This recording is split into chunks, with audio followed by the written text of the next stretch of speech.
everybody. For some reason my main microphones didn't record in the first half of this video, so the static portions, GoPro audio only. I apologize. Fortunately, the most important, listening to the rest of the tracks, is high quality.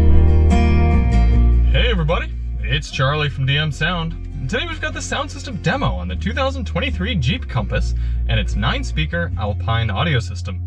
This is going to be an in-depth review. We're going to take a look at how the infotainment system works, take a look at audio inputs, adjustments, and controls. Then we're going to look at speaker locations and then head out on the road to listen to these sample tracks while we're rolling, and I'll give you my thoughts at the end. Now, if you don't care about any of that stuff at the beginning and you just want to hear the music, click ahead in the video. We've got chapters to get you right to the tunes. And I recommend listening with headphones so you can hear exactly what I hear in the driver's seat. Before we get started, let's hop out and take a look at it. Nothing too new from an interior standpoint for 2023, but we do have a new engine and transmission underneath the hood. It doesn't really seem to change the driving experience all that much for this car. But if you do want to see more on the Compass, check the links in the description. We've got a review of the 22 model, as well as a review of this one, some fuel economy testing. All those links I'll throw down below. Now, we always do these tests with lossless, uncompressed WAV files on a USB stick plugged directly into the system, and high-quality roll-in binaural microphones in both of my ears, giving you the most realistic audio system demo on YouTube. We also do the test with the sound settings set to their factory defaults, just as the audio engineers intended, so let's take a look at those now. This is a great infotainment system. I think it's a very nice screen size for this segment, and it works pretty well, and it's got a really nice resolution. We're in the media screen right here. You can see there's a kind of a main toggle menu at the bottom. So we're in media. We're gonna go up here to audio. I'm trying not to get too many fingerprints on it, because it does smudge very quickly. First, you're greeted with a front, rear, left, right fader and balance. You can move this all around the cabin to tweak where you want music to come out of, and then you can center it very easily also. Below that, you have a 3-band equalizer, so let's go through those.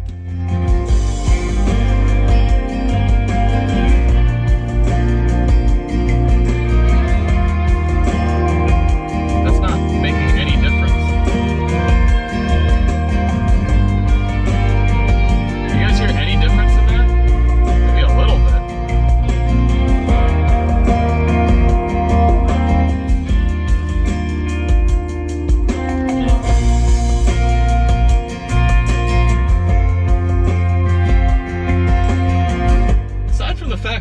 Adjusting bass doesn't really do too much. I really like how easy it is to adjust the bass mid-range and treble there.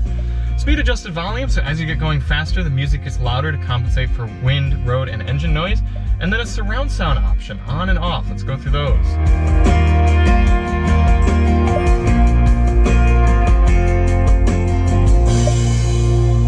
It's not the most dramatic surround sound, and I appreciate that there's no gap in the music when you enable it so that you can really hear the transition, but I'm gonna leave it off because that's going to give you the most true to recording sound. Other than that, you have adjustments for autoplay, so when you get in, the music will start automatically playing from USB. Auto on radio, if the radio will turn back on, and again start playing or not, and then radio off with door. So if you want the radio to turn off as soon as you hit the ignition, or if you want it to wait until you actually get out of the car. And that's it for audio adjustments. For controls in the Compass, you have a nice volume knob here. It's pretty decently sized, has some gripability and some clicks, and it's easy to reach for both the driver and passenger. You also have volume on the right side of the wheel behind, back there. For track selection, you've got a tuning knob on the right side and then track tuning on the back left of the steering wheel. And you can also use the touchscreen if you're in the proper menu. For audio inputs, in the Compass, you have your standard AM, FM, Sirius XM satellite radio, Bluetooth streaming, USB-A and USB-C ports down there, and support for wired and wireless Apple CarPlay and Android Auto. What does that mean you're missing? No 3.5mm auxiliary input jack, and it doesn't seem like we have any streaming services built in either. No Spotify, Pandora, Tidal, anything like that. But not really the end of the world. I do like having wireless CarPlay and Android Auto. Speaker locations. As I said, this is a 9-speaker system, but it's kind of strange because if you count the subwoofer, it's actually a 10-speaker system. I don't understand why Jeep and Alpine count themselves short like that. So we've got one door woofer down there, probably a bit of a mid-range too as well. Tweeter mid-range up there, 2, mid-range center, 3, 4, 5 on the other side. Back here, 6 tweeter, 7, down there in the door, 8, 9. With the big old Alpine subwoofer there, making 10. All right, I'm gonna get this stuff put away and we're gonna head out on the road.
first thing you notice listening to this Alpine system is the bass. That subwoofer back there is putting in overtime, and I'm not mad. I'm about it. I mean, it really does fill in the music and add life. Also, the system is remarkably bright. You hear a lot of those high ends as well, so it's a big curve. You're getting a lot of highs, a lot of lows. There is some inconsistency in the middle.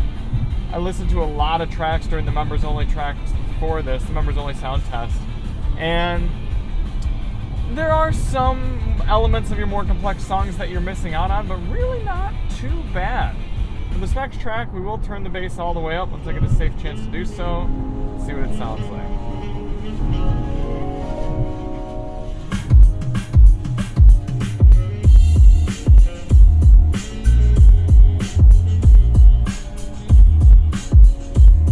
You hear that? It's barely any different because I already had the subwoofer turned up so high. Listen. That's how it sounds with bass all the way down. That's how it sounds with bass all the way up. They're just always doing bass all the time.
But really technically 10 speaker sound system here in the Jeep Compass. I am actually trying to get away from that Jeep Gladiator back there because I really don't think he or she was paying attention much to the road. But anyway, I suppose with the excessive bass, I feel like this. I would rather have it and not need it than need it and not have it, if that makes sense. I like being able to get that full bass when I really do want it, and it does really round out the music. I don't love listening to a lot of tracks with the stock EQ though, because the bass is hitting so heavy. I like to listen to a good amount of hip hop and R&B, and it's too much. I'll just be driving around my neighborhood and it sounds like I'm trying to bump bass. But all that aside, this is a pretty impressive system. I like the amount of inputs. I like the usability of the Uconnect screen. Yeah, it's tuned a bit strange, but I think at this price point and in this class, it does pretty well. So if it were a bit more well-balanced and a little bit better, more accurate, it would be getting A, but it's about the highest B+ I could possibly rate it. Off the top of my head, I'd say it's a little better than the RAV4 with its JBL, but just below the Mazda CX-5 and its Bose. So thank you all so much for watching. If you do want to see more on the Compass, check the link in the description. Got a whole members only sound test for you. And we'll see you on the next one. I'm Charlie from DM Sound, and as always, drive on.